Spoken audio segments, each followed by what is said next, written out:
Ça l'a commencé. Hey, sorry. Hein? Mais tiens, Gabriel, consignataire, bon ou pas? Bah, co-signataire, ça dépend, je dirais, ça dépend. Ok. Parce que si tu veux acheter un immeuble à revenu Ouais.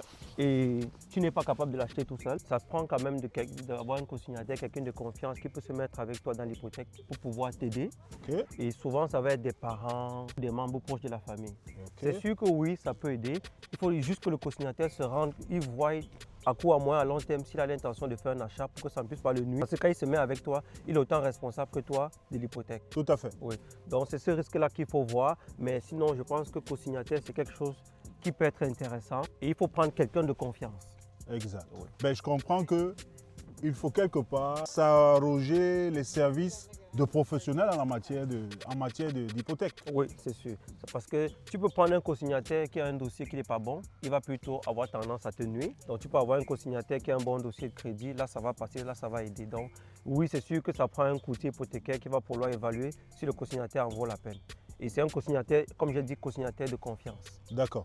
Et quel peut être l'impact sur la valeur de l'emprunt qu'on peut aller chercher? Est-ce que le co-signataire vient comme doubler, tripler? C'est quoi les éléments qui entrent en jeu? Oui, c'est ça parce que toi tu es seul, on te donne un certain montant avec Ouais. des ratios ABD, ATD.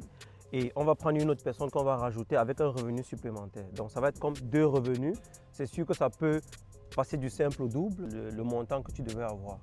Mais comme j'ai dit, il faudrait vraiment avoir quelqu'un de confiance. Et parce que co-signataire, c'est comme une dette qui ne va pas, c'est pas une dette pérenne, c'est une dette qui peut aller à 1, 2, 3 ans. Ouais. Parce que si tu n'es pas capable de te qualifier, le co-signataire peut venir t'aider à te qualifier, peut-être le temps que tu puisses avoir un revenu conséquent.